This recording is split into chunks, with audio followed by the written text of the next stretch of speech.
Com certeza tem uma contraindicação, Tem, tem. não tem? Quais são que acho que vocês já identificaram?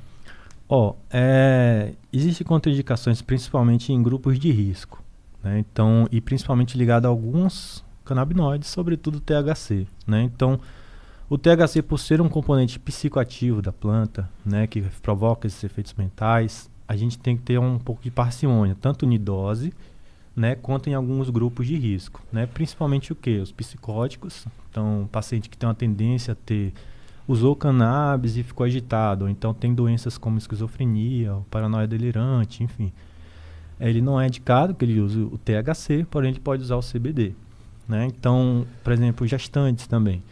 É muito controverso ainda, tem muito pouca literatura para poder afirmar que é seguro o uso em gestante, né? Então, para a gente usar qualquer coisa em gestante e em criança, a gente precisa ter um respaldo de que realmente a coisa é segura. Então, gestante e criança você vai usar se realmente o benefício for muito superior ao possível risco, né? E que é rotineiro de acontecer. Então, eu tenho casos de gestantes que usam, de crianças, diversos casos que usam, entendeu? Mas não é geralmente a primeira opção que você vai tentar. Você vai tentar outras Criança, né? opções. Mas aí na criança eu imagino que seja o sem THC. Exato. Na criança, não é nem que é sem THC. Esse estudo, por exemplo, que eu citei no nosso, a gente vai usar THC, vai usar em criança, só que a dose é muito baixa, entendeu? A dose é muito pequena.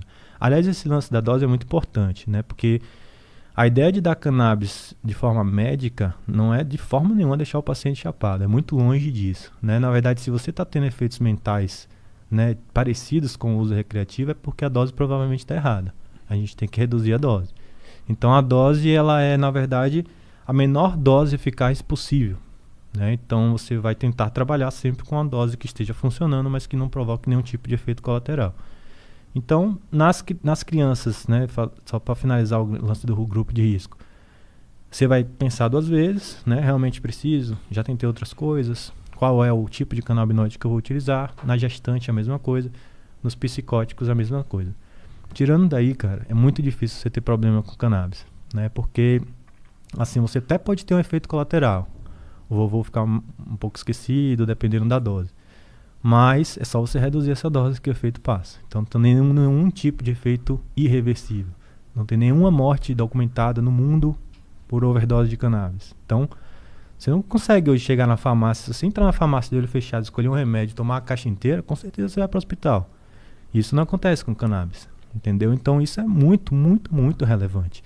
Todo medicamento ele é pautado em eficácia e segurança. A segurança da cannabis é muito grande e a eficácia também é muito grande. Então é um medicamento que é um potencial enorme. Não é para uma doença. A gente está falando de quase que uma farmácia viva, né? Por causa justamente dessas diversas substâncias que estão lá dentro.